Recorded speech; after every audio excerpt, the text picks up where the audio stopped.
Sometimes I don't know what's wrong with me, what goes on inside of my head, that at 1 minute I am able to act with boldness and confidence, and then in the next moment be paralyzed with fear and desperation. My mother always said that I had kind of a temper, and my brother Andrew has the scars to prove it. People say that I kind of act without thinking, ready, fire, aim. Well, the bottom line is, I'm kind of a screw-up of the first order. But I think that you might be in that same sort of situation with me. Now, if you think that you haven't really messed up things in your life, then what I am about to say may not be of much use to you.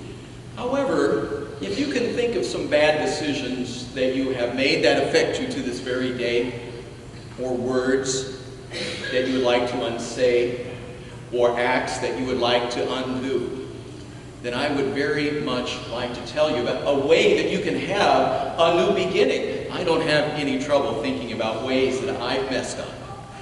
Do you? Can't think of any? Think harder. I think that you can. This is the story about how Jesus gave me a new beginning. From the moment I met Jesus, I knew that he was somebody very different. One day, this new rabbi was walking along the shore of the Sea of Galilee, and he called out to us, "Follow me, and I will make you fishers of men." You see, this Jesus had been gaining a reputation of being a great teacher. That when he taught with authority. When he taught, he showed us that God had a plan to save his people. And when he shared the Word of God, our hearts burned within us with hope and with passion. And so when Jesus called out from the shore of the Sea of Galilee to my brother Andrew and I, we did not hesitate for a moment. It was a great honor that this up-and-coming rabbi would choose us. We're just fishermen, humble, to be his disciples. We didn't hesitate for a moment. We left everything and we followed this Jesus. It's been quite an adventure.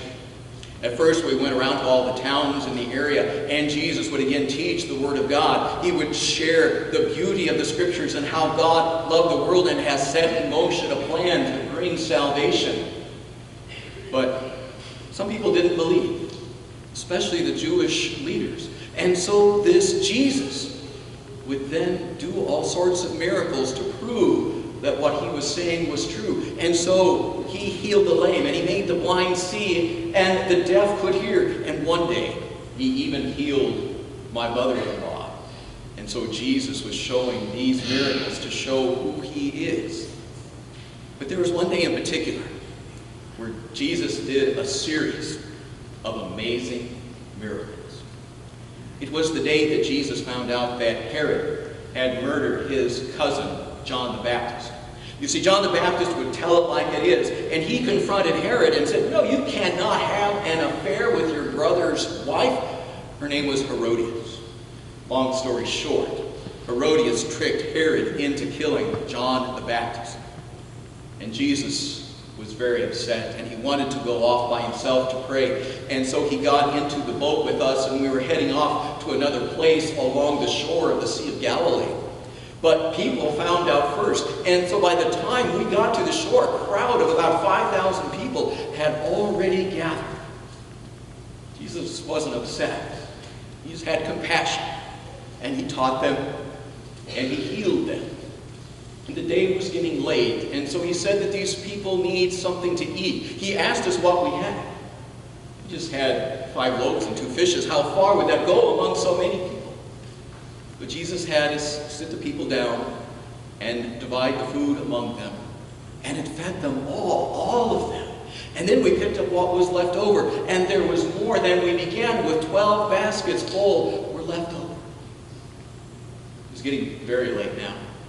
So Jesus sent the people home, and he sent us in our boat back out into the sea, and soon it was dark.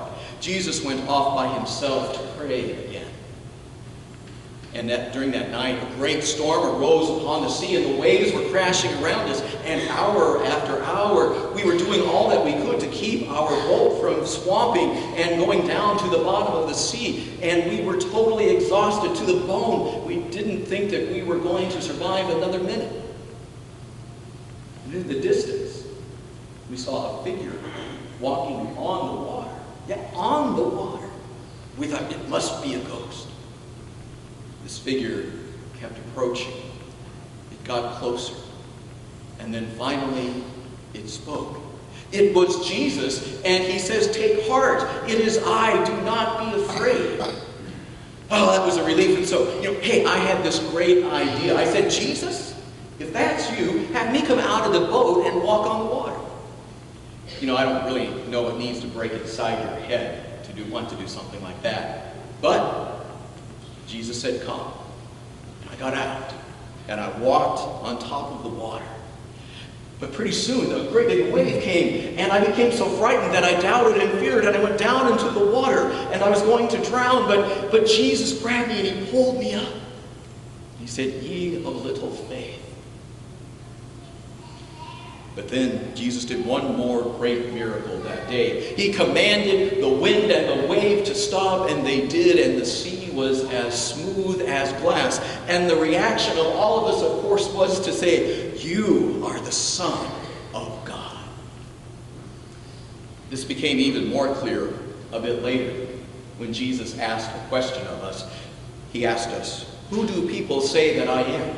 And we answered, well, some say Elijah, some say John the Baptist, others Jeremiah or one of the prophets. And then Jesus asked, "But who do you say that I am?" And then I felt these words welling up within my chest, and I said, "You are the Christ, the Son of the living God." And Jesus said, "Well spoken, Peter. But flesh and bone has not revealed this to you, but my Father who is in heaven." And then at that moment, Jesus gave me a new name. I had always been called Simon before, but then Jesus said, "You are Peter, and upon this rock I will build my church." It was kind of a strange name at first because it was never used as a name before. It simply meant rock. It would be kind of like if somebody called you teapot or something like that. I don't know exactly what Jesus meant when he called me rock. It's kind of a detached stone, nothing all that substantial perhaps. But it was clear that Jesus said that he would build his church upon the rock, which is the confession that I had made, that Jesus is the Christ, the Messiah, the promised one, the Son of the living God.